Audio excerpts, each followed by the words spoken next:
Morning, friends. We're on chapter 21, A New Departure in Flavorings. Dear me, there is nothing but meetings and partings in this world, as Mrs. Lynde says, remarked Anne plaintively, putting her slate and books down on the kitchen table on the last day of June and wiping her red eyes with a very damp handkerchief. Wasn't it fortunate, Marilla, that I took an extra handkerchief to school today? I had a presentiment that it would be needed. I never thought you were so fond of Mr. Phillips that you'd require 2 handkerchiefs to dry your tears just because he was going away, said Marilla. I don't think I was crying because I was really so very fond of him, reflected Anne. I just cried because all the others did. It was Ruby Gillis started it. Ruby Gillis has always declared she hated Mr. Phillips, but just as soon as he got up to make his farewell speech, she burst into tears.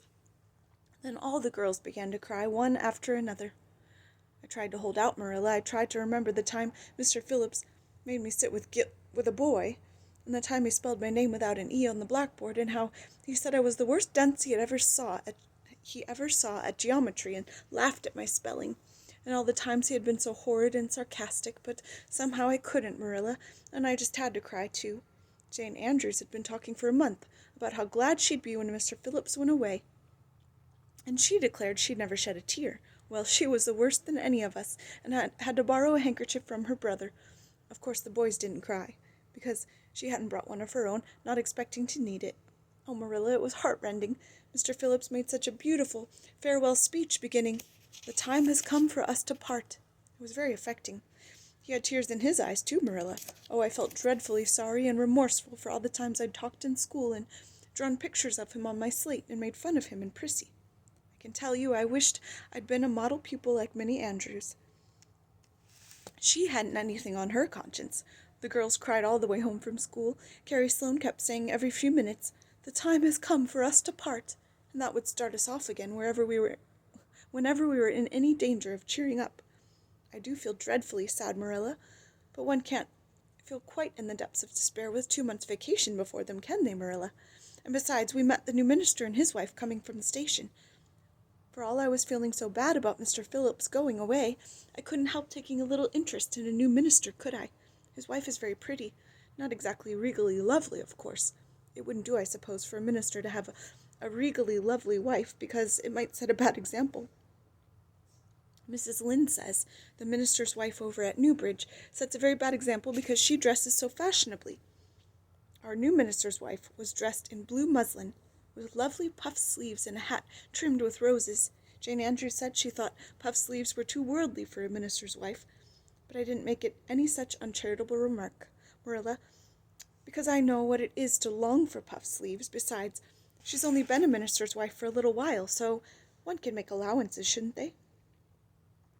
They're going to board with Mrs. Lynde until the manse is ready. If Marilla, in going down to Mrs. Lynde's that evening, was actuated by any motive save her avowed one of returning the quilt frames she had borrowed the preceding winter, it was an amiable weakness shared by most of the Avonlea people. Many a thing Mrs. Lynde had lent, sometimes never expecting to see it again, came home that night in charge of the borrowers thereof. A new minister, and moreover a minister with a wife, was a lawful object of curiosity in a quiet little country settlement where sensations were few and far between. Old Mr. Bentley, the minister whom Anne had found lacking in imagination, had been pastor of Avonlea for 18 years.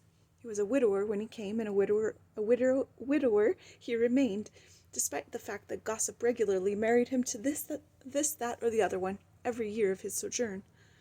In the preceding February he had resigned his charge and departed amid the regrets of his people, most of whom had the affection born of long intercourse for their good old minister in spite of his shortcomings as an orator.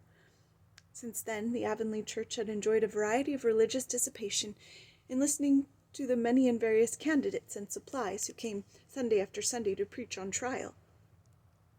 These stood or fell by the judgment of the fathers and mothers in Israel, but a certain small red-haired girl who sat meekly in the corner of the old Cuthbert pew also had her opinions about them and discussed the same in full with Matthew, Marilla always declining from principle to criticize ministers in any shape or form.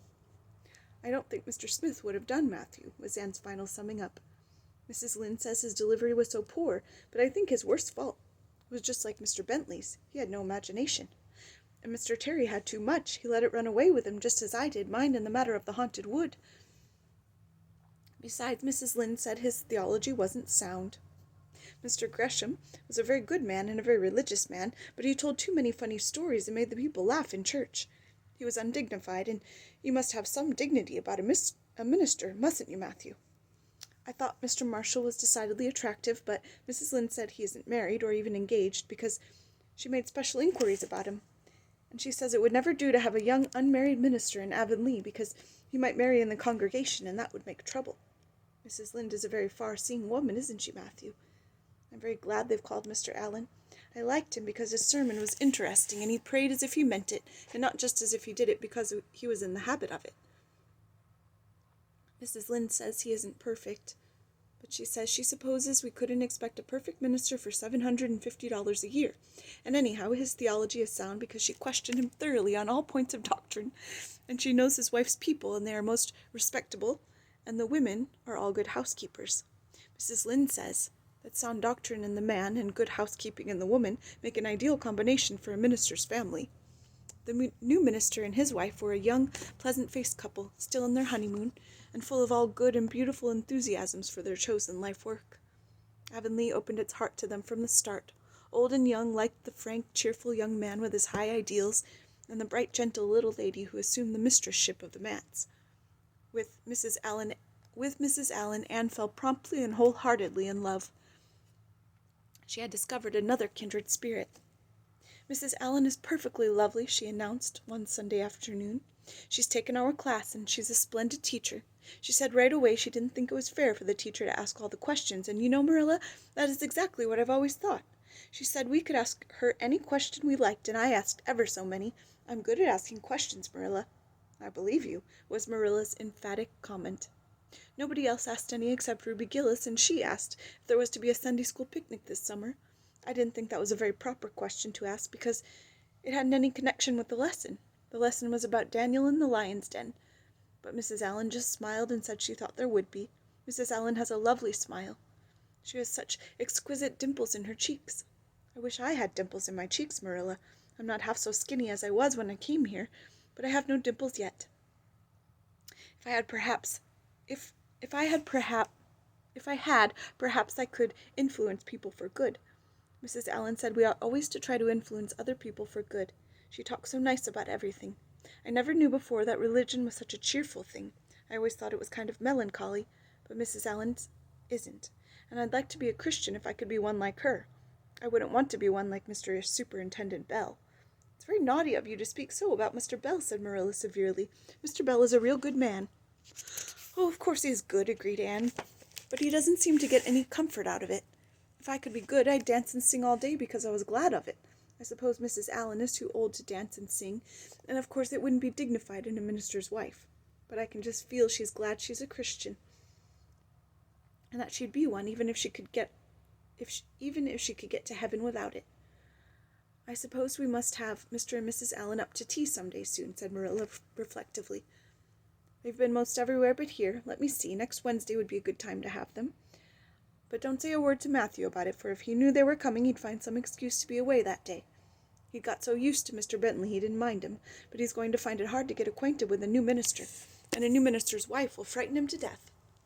I'll be as secret as the dead, assured Anne, but oh, Marilla, will you let me make a cake for the occasion?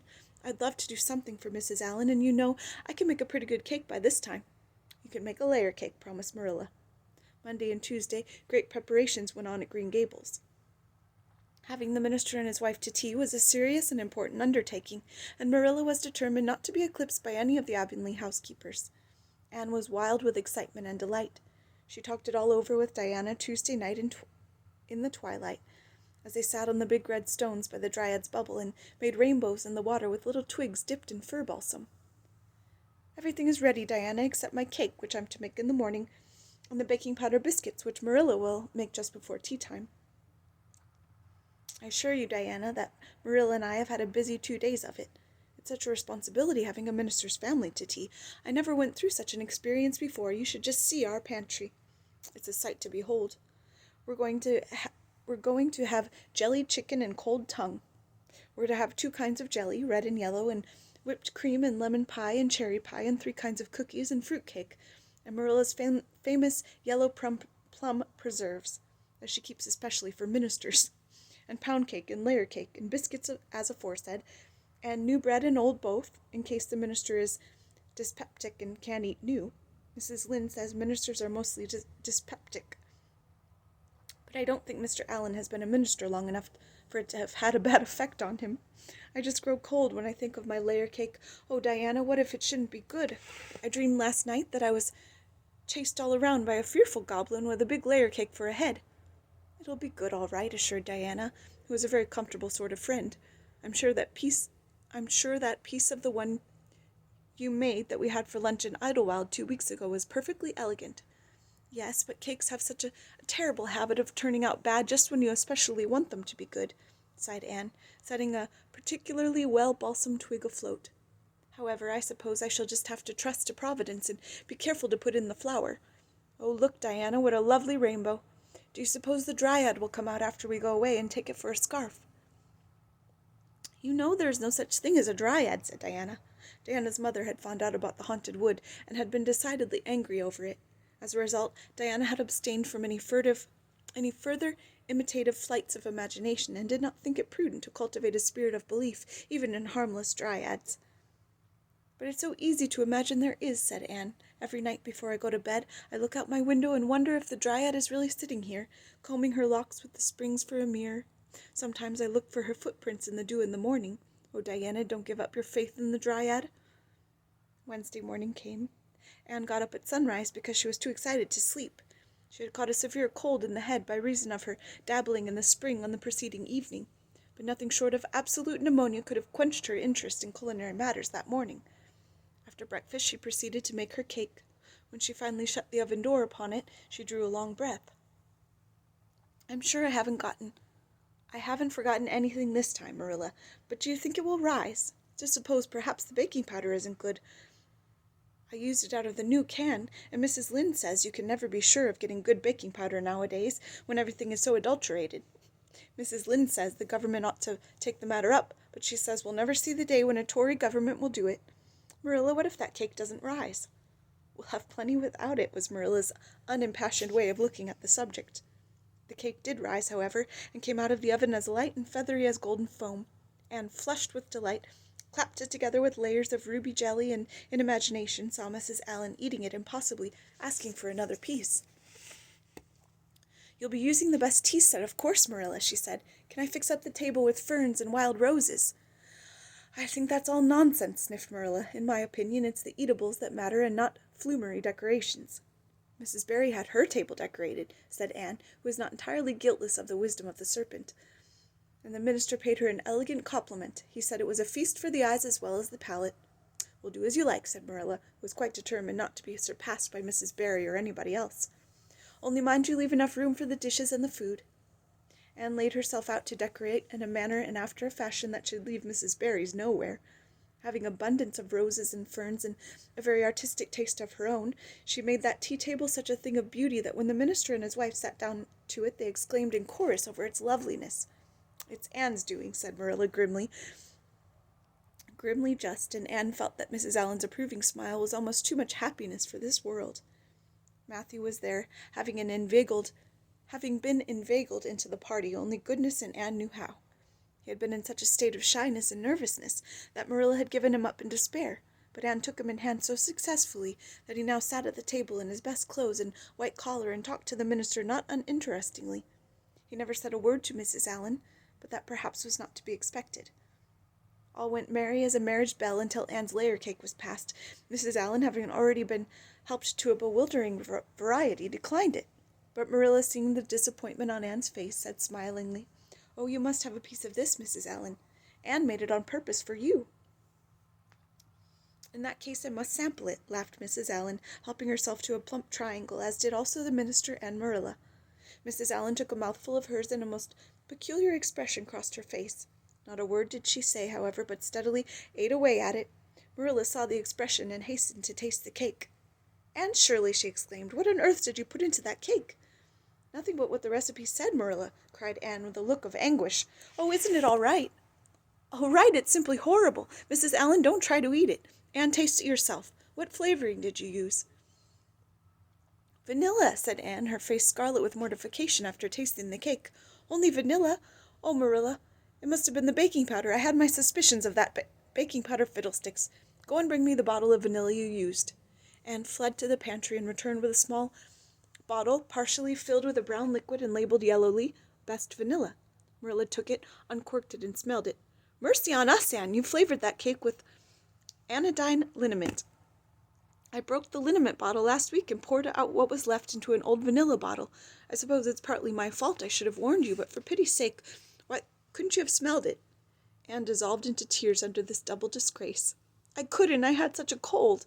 And with this she fairly fled to the gable chamber, where she cast herself on the bed and wept as one who refuses to be comforted. Presently a light step sounded on the stairs and somebody entered the room. Oh, Marilla, sobbed Anne without looking up. I'm disgraced forever. I shall never be able to live this down. It will get out. Things always do get out in Avonlea. Diana will ask me how my cake turned out, and I shall have to tell her the truth.